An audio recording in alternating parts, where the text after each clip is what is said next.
Hi, நான் உங்கள் doctor Aishwarya. So இன்றைக்கி வீடியோவில் நான் சொல்ல போகிறது வந்து ஃபில்லிங் பற்றி. ஸோ ஃபில்லிங் ஆர் எங்களோட டேர்மில் பார்த்தீங்கன்னா ரெஸ்டரேஷன் சொல்லுவோம். ஸோ அது எப்போ முக்கியம், எப்போல்லாம் பண்ண முடியும் அப்படின்னா, முதல்ல அந்த பல் சொத்தை வந்து ஒரு கேட்ச் மாதிரி ஃபார்ம் ஆகும். அதாவது ஒரு கடுகு அளவுக்கு ஒரு ஆழத்தை ஃபார்ம் பண்ணும். ஒரு சாசர் ஷேப் அப்படின்னு சொல்லுவோம். ஒரு சாசர் ஷேப்புக்கு தாண்டி ஒரு பள்ளம் மாதிரி ஒரு யூ ஷேப்பில் அந்த கேவிட்டி வந்து ஒரு கேட்ச் கொடுக்குது அப்படின்னா அந்த டீத்தை நம்மளால் ஃபில் பண்ண முடியும். பட் அதில் ஒரு கான்ட்ரடிக்ஷன் இருக்குது. என்ன அப்படின்னா, மேலேருந்து பார்க்குறதுக்கு உங்களுக்கு ஒரு குட்டி டாட் மாதிரி தெரியலாம். பட் உள்ளுக்குள்ளே அது எந்த அளவுக்கு டெப்த்தில் போயிருக்கு. இப்போ ஒரு பாட் மாதிரி வச்சுக்கோங்களேன். மேலே நம்மளுக்கு தெரிகிற வந்து மவுத் வந்து பார்த்திங்கன்னா ஒரு குட்டி ஹோல் தான். பட் கீழே அது பரவிருக்கிற ஸ்டேஜ் வந்து can be a vast range.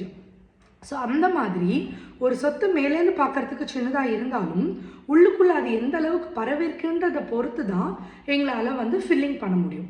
So அந்த பரவலே வந்து பார்த்திங்கன்னா ஒரு 2வது லேயர் ஆஃப் டீத், அதாவது எனாமல் அண்ட் டென்டன், அது வரைக்கும் நம்மளால் ஃபில்லிங்கிறத பண்ண முடியும். அதுலேயே சில பேருக்கு ஃபில்லிங் கேட்காது. ரொம்ப ஓவர் ஹைப்பர் சென்சிட்டிவிட்டியாக இருக்கிறவங்களுக்கு ஃபில்லிங் பண்ணினீங்கனாலும் டிஸ்கம்ஃபர்ட் இருந்துகிட்டே இருக்கும். அவங்களுக்கும் ரூட் கெனால் போகிற மாதிரி தான் இருக்கும். Are we have to do dental hyper sensitivity treatment பண்ணிவிட்டு நம்ம அப்புறம் ஃபில்லிங் கொடுக்குற மாதிரி இருக்கும். இல்லை அப்படின்ற மாதிரி இருந்ததுன்னா ஒன்லி அந்த 2 லேயரில் இருந்ததுன்னா filling okay, we can save the teeth with filling alone அப்படின்னு சொல்லலாம். பட் அந்த டீத்துக்கு அந்த லேயருக்கு கீழே போயிடுச்சு, பல்ப் டச் ஆயிடுச்சு அப்படின்னா அங்கே தான் பிளட் சப்ளைஸ்லாம் இருக்கும். பிளட் சப்ளையில் ஒரு டிகே பட்டுருச்சு அப்படின்னா இன்ஃபெக்ஷனாக காசு ஆகிடும்.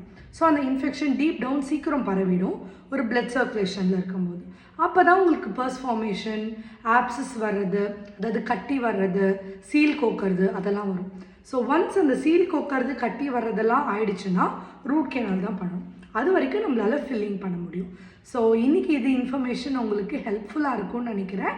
நாளைக்கு நான் ரூட் கெனால் பற்றி சொல்ல போகிறேன். வித்தவுட் மிஸ் வீடியோ பாருங்கள். Thank you so much.